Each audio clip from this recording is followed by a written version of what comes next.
The Great Hall of Nexus Prime was older than human civilization. Its walls were made of black stone that seemed to drink the light. 12 massive chairs formed a circle at the center, each one built for a different species. For 50,000 years, the Galactic Council had ruled from this room. They had decided the fate of empires. They had crushed rebellions. They had watched young species rise and fall like waves against ancient rocks. Humanity was the newest species to reach the stars. They had only been traveling between worlds for 300 years. To the Council, this was nothing, a blink of an eye. The Council allowed humans to send representatives to watch their meetings. But humans could not vote. They could not speak, unless someone asked them a question. They were guests in a house that was never meant for them. Captain Jake Miller stood at the back of the hall with his small team. He was a tall man, with gray at his temples and calm eyes that had seen too much. Beside him stood Lieutenant Tom Hayes, a former Marine with broad shoulders and a kind face. Dr. Emma Cole was there too, a woman who had spent her life learning alien languages and customs. Young Danny Park, barely 25 years old, carried documents and tried not to stare at the alien beings all around him. At the front of the human group stood Ambassador Lisa Grant. She was a small woman with silver hair and a voice that could fill any room. She had spent 30 years building bridges between Earth and the stars. She believed, truly believed, that patience and kindness would earn humanity a place at the table. Today, the Council had called humanity to answer for a crime. Human colonies had spread into a region of space called the Vega Corridor. The Vorath Dominion claimed these empty worlds belonged to them. It did not matter that no Vorath had visited these planets in 10,000 years. It did not matter that humans had found them empty and lifeless and made them bloom with cities and farms. The Vorath said the land was sacred, and the Council had listened. High Arbiter Morvax of the Vorath rose from his chair. He was tall and thin, with gray skin and eyes like black glass. His voice was cold and sharp like a blade made of ice. Humans spread like insects, Morvax said. They breed too fast. They build too much. They have no respect for those who came before them. They are vermin, and vermin must be controlled. Jake felt his hands tighten into fists. Beside him, Tom Hayes shifted his weight, ready for trouble. But Ambassador Grant simply smiled and stepped forward. With respect, High Arbiter, she said, the worlds we settled were empty. No one lived there. No one had visited them in thousands of years. We meant no disrespect. We only wanted homes for our children. The Council members looked at each other. A few seemed ready to consider her words, but Morvax raised one long finger and pointed at her. You were not given permission to speak, he said. Sit down, human. Be silent. Lisa Grant did not sit. She stood taller and spoke again. The Council invited us here to explain ourselves. How can we explain if we cannot speak? Surely justice requires that both sides be heard. Morvax's black eyes grew darker. You dare to lecture us about justice? You, whose species still remembers living in caves? You are children. You understand nothing. Then teach us, Lisa said softly. Help us understand. That is all we ask. For a moment, the hall was silent. Jake felt a small spark of hope. Perhaps reason would win today. Then Morvax spoke to his guards. Remove this creature. She has forgotten her place. 2 Vorath guards stepped forward. They were massive beings, each one carrying a ceremonial blade as long as a man's arm. Tom Hayes moved without thinking. He stepped between the guards and Ambassador Grant, his hands raised but open. Easy now, Tom said. Nobody needs to get hurt. Let's all just calm down and talk about this. The first guard did not hesitate. He drove his blade forward, and the point burst through Tom's chest. Tom looked down at the metal inside him. He looked up at Jake, with surprise in his eyes.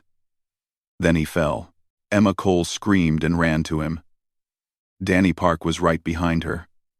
They dropped to their knees beside Tom, trying to stop the blood that poured across the ancient floor. The second guard killed them both. 2 quick strikes, and Emma and Danny lay still beside their friend. The hall was silent. Jake Miller stood frozen, watching 3 people he loved bleed out on cold black stone.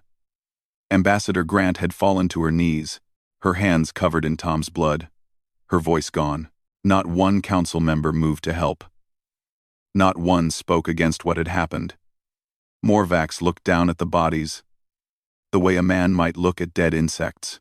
"Let this be a lesson," Morvax said. "Humans will learn their place, or they will be taught. Take the survivors and the bodies. Remove them from this station. They are no longer welcome here." Jake walked forward. His legs felt like they belonged to someone else. He knelt beside Tom Hayes and closed his friend's eyes. Tom had been a good man. He had a daughter back on Earth. He had been planning to retire next year and open a small restaurant.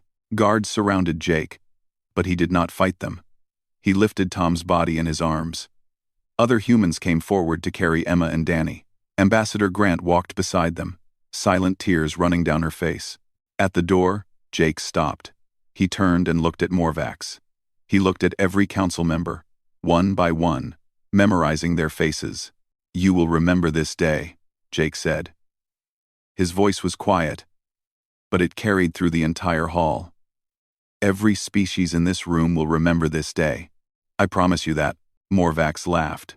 Other council members joined him. The sound followed the humans as they carried their dead away. The humans left Nexus Prime that night.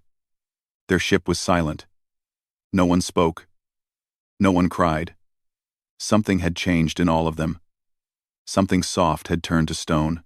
Jake Miller sat alone in his quarters, looking at a picture of Tom Hayes smiling at his daughter's birthday party. He thought about Emma Cole, who had learned 12 languages because she believed communication could solve anything. He thought about Danny Park, who had joined the diplomatic corps because he wanted to make the galaxy a better place. They had believed in peace. They had believed in kindness. And they had died for it. Jake put the picture away. He opened a channel to Earth. When the face of Admiral Kate Ward appeared on his screen, he spoke only 4 words. "They killed our people." The Admiral's face did not change, but something in her eyes grew very cold. "Come home, Jake," she said. "Come home, and we will decide what to do." The ship turned toward Earth. Behind them, the council continued its meeting, already forgetting the blood on the floor. They had taught the humans a lesson. They had shown them who ruled the galaxy. They had no idea what they had started. The bodies came home on a gray morning. Rain fell on Geneva as the ship descended through the clouds. 5 billion people watched on screens across the world. They watched in homes and offices and schools. They watched in silence. 3 coffins were carried down the ramp. Each one was covered with the blue flag of United Earth. Honor guards in white uniforms walked beside them. Their faces showed nothing, but their eyes were wet. Captain Jake Miller walked behind the coffins. He had not slept in 4 days. He had not eaten.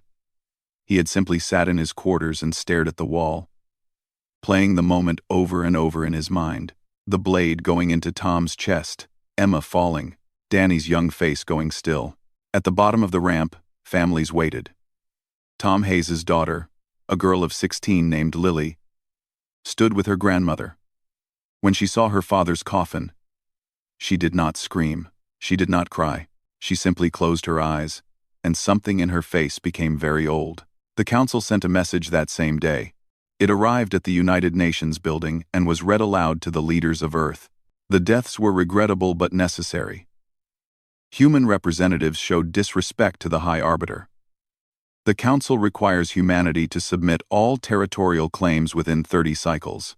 Failure to obey will result in corrective action. This matter is closed. President Michael Torres read the message 3 times. He was a quiet man, known for his patience and his careful words. He had led Earth through difficult times before. He had always found a way to make peace. He put the message down and looked out his window at the rain. Admiral Kate Ward found him there an hour later. She was a woman of 60, with short gray hair and eyes that had commanded fleets. She had fought pirates and rebels and things that came from the dark places between stars. Nothing frightened her. "Michael," she said, "we need to talk about what happens next." The president turned to face her. I know what you want, Kate. I know what the military wants. But war with the Council means war with 12 species. 50,000 warships. They have been building their fleets for longer than humans have existed. Yes, Kate said. They have. We have perhaps 1,500 combat ships. We would be destroyed. Kate smiled. It was not a kind smile. Michael, how long have we known each other? 30 years. And in those 30 years, have I ever lied to you? No. Kate walked to his desk and placed a small data chip on the surface. Then believe me when I tell you that we are not as weak as they think. We are not as weak as we have pretended to be. The president looked at the chip like it might bite him. What is this? Project Prometheus. The Council thinks we have 1,500 ships. We have 4,000. They think our weapons are primitive. They have never seen what we can really do. For 200 years, we have been building in secret. We have been preparing for a day that we hoped would never come. President Torres picked up the chip. Why wasn't I told? Because you didn't need to know. Because we hoped you would never need to know. Every president is told the same thing when they take office.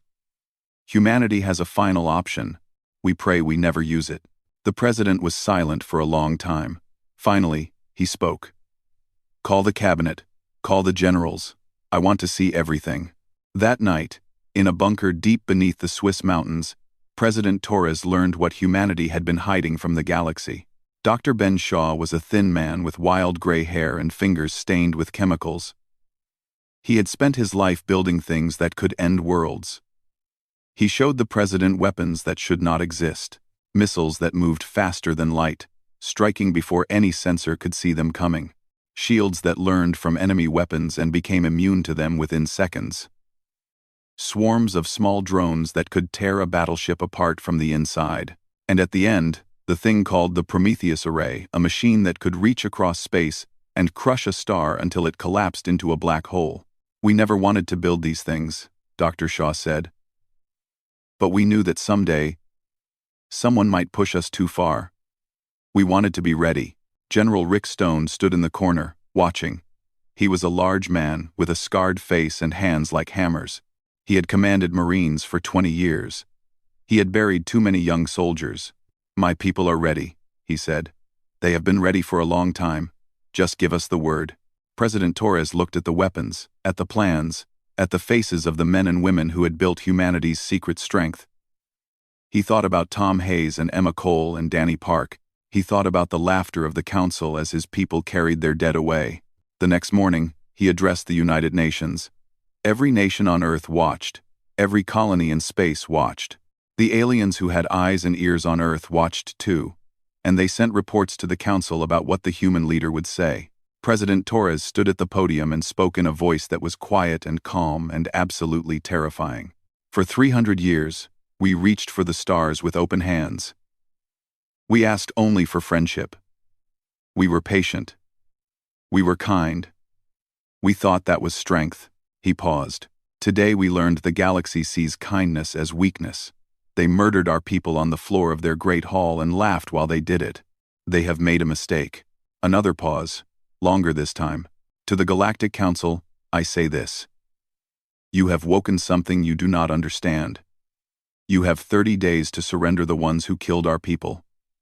If you do not, we will come for them ourselves, and we will not stop until justice is done. He left the podium without another word. That same day, every human ship in the galaxy began moving toward home. Human workers left council stations. Human merchants closed their shops and flew away. Human colonies went dark, their people moving underground into shelters that had been built for exactly this moment. The council watched this happen and laughed again. They thought the humans were running. They thought the young species had finally learned fear. Morvac sent another message. We accept your surrender. The humans have wisdom after all. No one from Earth answered. Admiral Kate Ward stood on the bridge of her flagship, the UES Vengeance. Around her, a fleet was gathering. Ships came from every corner of human space. More ships than the Council knew existed. Their weapons were charged. Their crews were ready. Jake Miller commanded his own ship now. He had requested a transfer from the diplomatic corps to the Navy. No one had said no. "How long until we're ready?" Kate asked her staff. 7 days, Admiral. Kate nodded. She looked out at the stars. Somewhere out there, the Council was celebrating their victory over the young and foolish humans. "They have no idea," she said softly. "They have no idea what's coming." In Geneva, Lily Hayes visited her father's grave for the first time. She placed a small flower on the fresh earth and knelt beside it. "They're going to pay, Dad," she whispered. "Every single one of them." The wind carried her words away. The rain had stopped.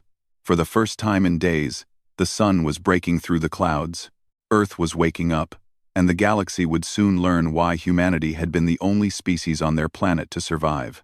The Vorath homeworld was called Morath Prime. It was an ancient planet, covered in black towers and temples that reached toward the sky. 8,000 warships guarded it in orbit, the largest defensive fleet in the galaxy. No enemy had attacked Morath Prime in 15,000 years. The very idea was laughable. High Arbiter Morvax stood on his balcony, looking up at the ships that protected his world. He was thinking about humans. His spies had sent reports that the young species was gathering ships somewhere in their space. His generals estimated humanity had perhaps 1,000 vessels. "Let them come," Morvax said to his advisor. 1,000 ships against 8,000. They will die quickly, and then we will burn their worlds as punishment for their arrogance. His advisor, an old Vorath named Castor, looked troubled. "High Arbiter, there are strange reports. Human colonies have gone silent. Their shipyards show activity we do not understand. Perhaps we should wait and gather more information." Morvax laughed. "You worry too much, old friend. Humans are children. They know nothing of war. Their entire history of space travel is shorter than my own life. What could they possibly do to us?" Castor did not answer, but he looked at the sky with worried eyes. 3 days later, the humans came. Admiral Kate Ward sat in her command chair on the UES Vengeance. Around her, 4,000 human warships waited in the darkness between stars. They had traveled in silence, using technology the Council did not know existed. They had arrived at the edge of Vorath space without triggering a single alarm. "All ships report ready, Admiral," her first officer said. Kate looked at the tactical display. 8,000 enemy ships, orbital defense platforms, ground-based weapons. The Vorath had built their defenses over thousands of years. They believed nothing could break through. They were wrong. "Begin the attack," Kate said. The human fleet did not charge forward like the Council expected enemies to do. Instead, small pods launched from every ship. Thousands of them, each one no bigger than a man. They accelerated to speeds that should have been impossible and vanished. On Morath Prime, alarms began to scream. The pods reappeared inside the Vorath defensive line. They had jumped through space itself, bypassing every shield and sensor.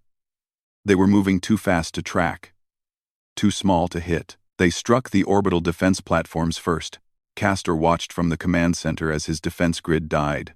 One by one, the platforms went dark. Their systems failed. Their weapons powered down. In 11 minutes, the shield around Morath Prime was gone. "How is this possible?" Morvax screamed. "Nothing can move that fast. Nothing can jump through our defenses." No one had an answer. Then the human fleet arrived. Jake Miller commanded the vanguard from his ship, the UES Requiem. He had requested the name himself. He had also requested to be first through the enemy line. "All ships weapons free," Jake said. Human missiles launched in waves. They traveled faster than light, striking Vorath ships before their sensors could detect the launch. A warship would be sitting peacefully in formation, and then it would simply explode. No warning. No chance to fight back. The Vorath tried to return fire. Their weapons were powerful, built over centuries of war. But human shields adapted to each shot. The first hit might cause damage. The second would be absorbed completely. By the third shot, the shields had learned, and nothing could get through. In 3 hours, 8,000 Vorath warships were reduced to drifting wreckage. Jake watched the destruction from his bridge. He felt nothing. He had expected to feel satisfaction, or anger, or joy. Instead, there was only emptiness. This was not about revenge. This was about making sure no one ever killed innocent humans again. "Sir," his tactical officer said, "the Vorath command station is still intact. Minimal defenses. We can board if you wish." Jake stood up. "I'll lead the team myself." The boarding was quick. Human Marines moved through the station like ghosts. Their armor was advanced, their weapons precise. Vorath guards died before they could raise their weapons. Jake found Morvax in his private quarters. The High Arbiter was hiding behind an overturned table, his black eyes wide with fear. He did not look like a god now. He looked like a frightened old man. "Please," Morvax whispered. "Please. I can give you anything. Wealth, territory, power. Name your price." Jake grabbed Morvax by the collar and dragged him to a window. Outside, the wreckage of the Vorath fleet drifted against the stars. Fires burned on the orbital stations. Everything Morvax had built was broken. "You killed 3 people," Jake said. "A soldier who just wanted to protect an old woman, a scientist who spent her life learning to talk to your kind, a young man who believed he could make the galaxy better.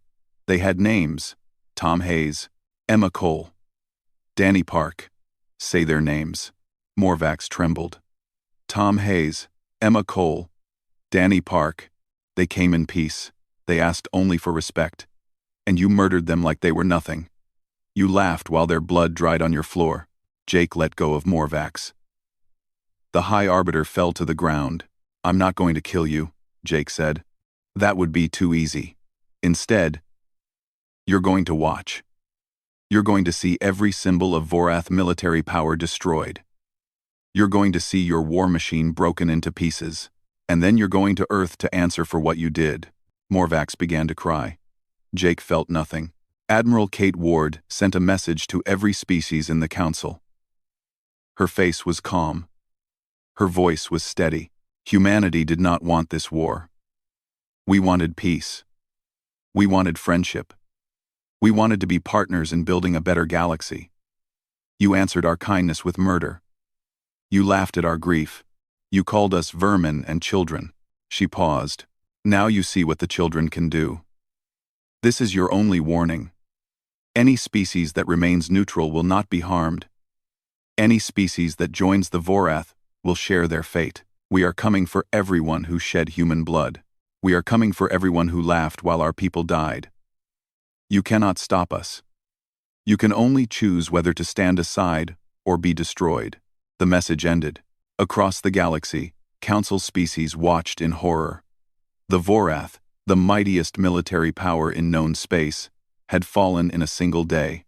Their fleet was gone. Their defenses were gone.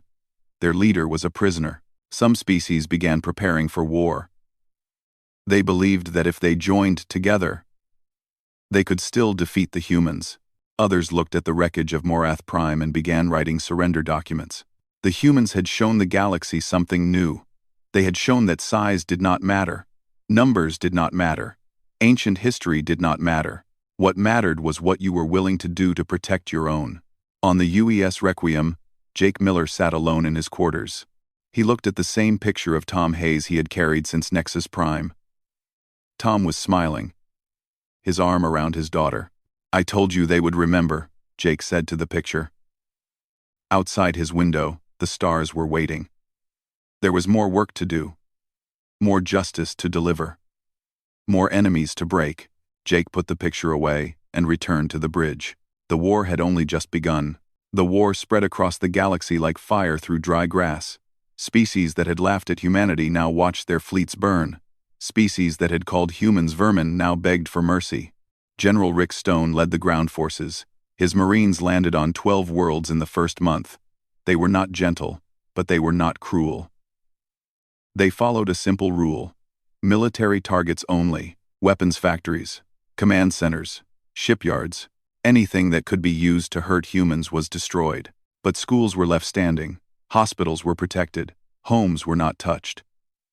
When civilians ran from the fighting, Marines guided them to safety. When enemy soldiers surrendered, they were given food and water and treated with dignity. This confused the galaxy more than the human weapons did.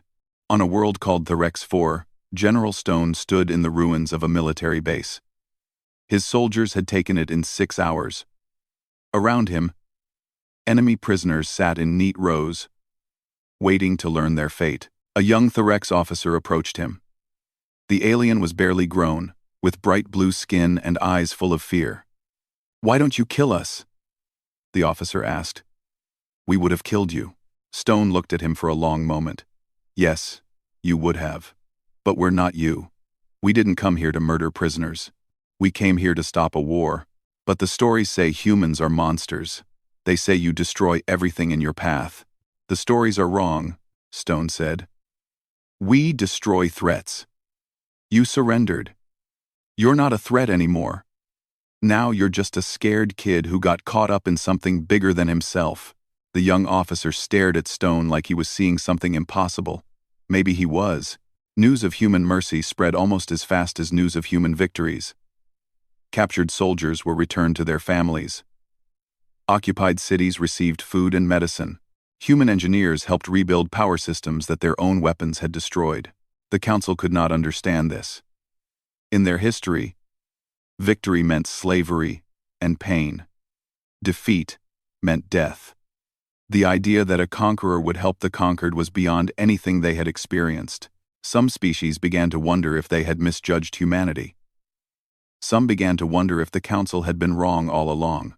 Admiral Kate Ward pushed forward relentlessly. Her fleet smashed through 3 more enemy alliances in as many months. Each battle was shorter than the last. Human technology adapted and improved with every fight. Shields that had seemed unbreakable became useless. Weapons that had ruled the galaxy for millennia could not scratch human hulls. But Kate took no joy in the killing. Each victory felt like ash in her mouth. She had joined the Navy to explore, not to destroy. She had wanted to find new worlds and meet new species. Instead, she was burning everything she touched. One night, she stood alone on the observation deck of the Vengeance. Stars stretched out forever in every direction. Somewhere out there, species were dying because the Council had chosen to murder 3 diplomats on a marble floor. "Was this what you wanted?" she asked the stars. "Is this what we were always meant to become?" The stars did not answer. Dr. Ben Shaw arrived at the front lines with the Prometheus array. It was a massive device, carried by a ship the size of a small moon. Its purpose was simple. It could reach across light years and collapse a star into a black hole. No one wanted to use it. No one wanted to think about what it would mean if they did. But President Torres had ordered it deployed as a warning. "Any species that uses weapons against human civilians will lose their sun," the president announced. "This is not a threat. This is a fact. We do not want to use this weapon. Do not make us." 3 species were preparing attacks on human colonies when the announcement came. All 3 canceled their plans within hours. Jake Miller continued to lead his fleet through enemy space. He had become something of a legend among the alien species. They called him the Ghost Admiral, because he appeared without warning and left nothing but wreckage behind. They told stories that he could not be killed, that he was not really human at all but some kind of demon wearing human skin. Jake heard the stories and felt tired. He was just a man who had watched his friends die. He was just a man who wanted to make sure it never happened again. 6 months into the war, the first surrender came. The Malorian Collective had been part of the Council for 20,000 years. They had supplied ships and soldiers to the Alliance fighting humanity. But after watching fleet after fleet disappear, their leaders decided they had seen enough. Their ambassador came to Admiral Ward under a flag of peace. He was an old alien with golden skin and 12 arms. He bowed so low that his forehead touched the floor. "We were wrong," the ambassador said. "We watched the Council murder your people, and we said nothing. We are sorry. We ask for peace." Kate looked at him for a long time. "Peace has a price. Name it. Everyone who participated in the murders at Nexus Prime will be handed over to human courts. Your military will be dismantled. You will sign agreements promising to respect human rights forever. And you will tell the galaxy what the Council really is. The ambassador agreed to everything. More surrenders followed. Species that had stood with the Vorath now stood alone, watching their allies abandon them one by one. The council that had ruled for 50,000 years was crumbling. High Arbiter Morvax was brought to Earth in chains. His trial was broadcast to every world in the galaxy. He sat in a small chair, surrounded by human judges, and answered for what he had done. "Why did you kill them?" the chief judge asked. Morvax looked at the floor. "Because I could. Because no one had ever stopped us before. Because I thought humans were nothing. And now?" Morvax raised his eyes. They were empty. "Now, I know we were the ones who were nothing. We had power, but we had no wisdom. We had strength, but we had no honor. The humans could have destroyed us completely. Instead, they showed mercy. We never would have done the same." The trial lasted 3 weeks. At the end, Morvax was not sentenced to death. He was sentenced to something much harder. He would spend the rest of his life working in human schools, teaching children about the consequences of hatred. He would live among the species he had tried to crush, surrounded by their laughter and their kindness. He would see, every day, the humanity he had tried to destroy. "This is not mercy," he said when the sentence was announced. "This is the worst punishment you could give me." "Yes," the judge said. "It is." President Torres addressed the galaxy 1 year after the war began. The fighting was over. The council was gone. A new order was taking shape. "We did not want this war," he said. "We did not want to build weapons that could break worlds. We did not want to become conquerors. But we learned something that the galaxy forgot long ago. Peace requires strength. Mercy requires victory first. If you want to protect the innocent, you must be willing to destroy those who would harm them." He paused. The old council ruled through fear. The new order will be different. We offer friendship to anyone who wants it. We offer protection to anyone who needs it. But we also make this promise. Harm an innocent human, and we will find you. Harm an innocent member of any species under our protection, and we will find you. There is no distance far enough to hide. There is no army strong enough to save you. Across the galaxy, species listened. Some were afraid. Some were relieved. Some were hopeful for the first time in thousands of years. The humans had done the impossible. They had broken the ancient powers and offered something better in their place. Now, they had to prove that they could build as well as they could destroy. 5 years had passed since the blood dried on the floor of Nexus Prime. The galaxy looked very different now. The old council was gone. In its place stood the Terran Accords, a new framework for galactic civilization built on one simple idea. All sentient life has dignity, and violence against the innocent will be answered. Over 100 species had signed the agreement. More joined every month. Admiral Jake Miller stood on Earth for the first time in 3 years.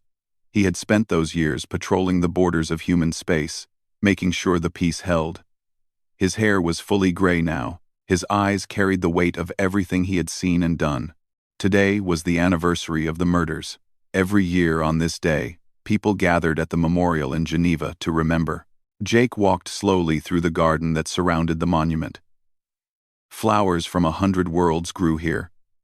Gifts from species that had once been enemies. Children ran between the trees, playing games, their laughter floating on the warm air.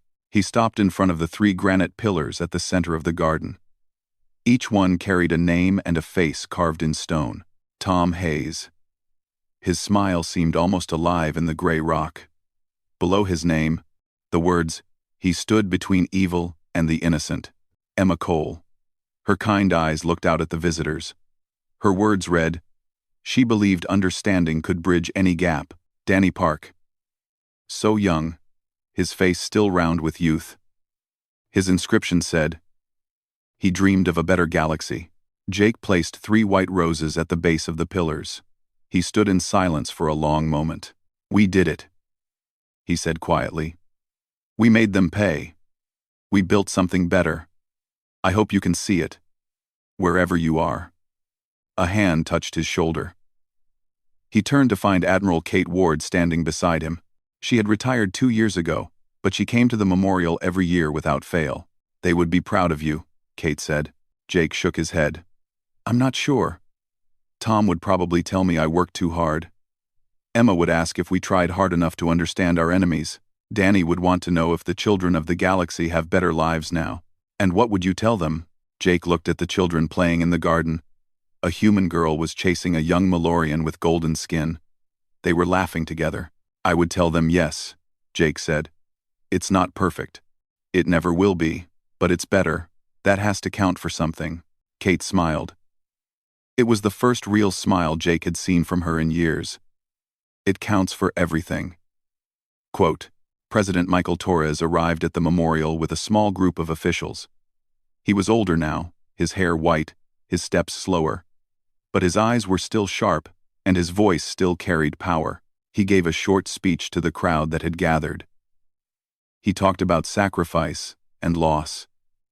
He talked about the cost of peace and the price of justice. He talked about the 3 people who had died because they believed in kindness. "Some people say we changed that day," Torres said. "They say we became something harder, something darker. But I don't think that's true. I think we became what we always were. We simply stopped hiding it." He looked out at the crowd. Humans stood alongside aliens. Former enemies stood beside new friends. Humanity was never weak. We were patient. We hoped that if we were kind enough, gentle enough, the galaxy would accept us. We learned that sometimes kindness must be protected with strength. We learned that peace must be defended with force. This is not a happy lesson, but it is a true one. His voice softened. Tom Hayes, Emma Cole, and Danny Park died believing in peace. We went to war so that their belief would not be in vain. Today, their dream is alive. The galaxy is safer because of what they sacrificed. We will never forget them. We will never stop protecting what they loved. After the ceremony, General Rick Stone found Jake sitting alone on a bench near the memorial. The old soldier was retired now, living in a small house by the sea, but he never missed the anniversary. "You look tired," Stone said, sitting down beside him. "I am tired," Jake admitted. "I've been tired for 5 years." "Then rest. The young ones can handle things now. You've done enough." Jake watched a group of young officers walking through the garden. They wore the uniform of the United Earth Navy. They looked confident, capable, ready to face whatever came next. "When I was their age," Jake said, "I thought the galaxy would welcome us. I thought we just had to be patient and friendly, and everything would work out. And now? Now I know better. But I still hope the next generation won't have to learn the way I did. I hope they'll grow up in a galaxy where kindness isn't a weakness." Stone nodded slowly. "That's what we built. That's what all of this was for." Evening came to Geneva. The crowds left the memorial, but a few visitors remained. A Vorath diplomat stood before the pillars, his head bowed in shame. A Thorex mother held her child's hand and explained what the names meant. A group of human children placed flowers at the base of the stones. High Arbiter Morvax walked slowly through the garden with a guide at his side. He was very old now. His gray skin wrinkled. His movements slow. He had spent 5 years working in human schools, teaching children about the old ways and why they had been wrong. He stopped before the memorial and stood in silence for a long time. "I killed them," he said finally. "I gave the order. I thought they were nothing." His guide, a young human woman named Sarah, stood beside him. "Do you understand now?" Morvax looked at the names carved in stone. "I understand that I was a fool. I understand that the universe is not what I thought it was. I understand that the species I called vermin had more honor than my people ever dreamed of. Is that enough? It will never be enough. I will carry what I did until the day I die. And I deserve to." He placed a single flower at the base of Tom Hayes's pillar. Then he turned and walked away. His shoulders bent under a weight that would never lift. Night fell over Geneva. The memorial glowed softly under the light of the stars. The names of the fallen shone in the darkness. Somewhere in space, human ships patrolled the borders of 100 worlds. They protected species that had once been enemies, kept peace in places that had known only war, stood guard over a galaxy that was slowly learning to be better. Jake Miller stood at the window of his small apartment, looking up at those same stars. He was home now, truly home, for the first time in years. Tomorrow, he would begin his new life. He would teach at the academy, training the next generation of officers. He would tell them about the cost of war and the value of peace. He would make sure they understood what their ancestors had built. On his desk sat the picture of Tom Hayes with his daughter. Beside it was a letter he had received that morning from Lily Hayes. She was grown now. A captain in the Navy, commanding her own ship. She had written to thank him for everything he had done for her father's memory. "You gave me a future," she wrote. "You gave all of us a future. That's worth more than revenge ever could be." Jake read the letter one more time and set it down gently. Outside, the stars were waiting. The galaxy stretched out forever, full of danger and wonder and possibility. Humanity had found its place among those stars. They had earned it with blood and sacrifice, and an unbreakable will. They had shown the universe that the smallest voice could shake the heavens. They had proven that kindness was not weakness, and that mercy was the highest form of strength, and they had built a future where Tom Hayes and Emma Cole and Danny Park would never be forgotten. Jake turned off the light and went to sleep. For the first time in 5 years, he did not dream of war. He dreamed of peace. And in the darkness, the stars kept shining.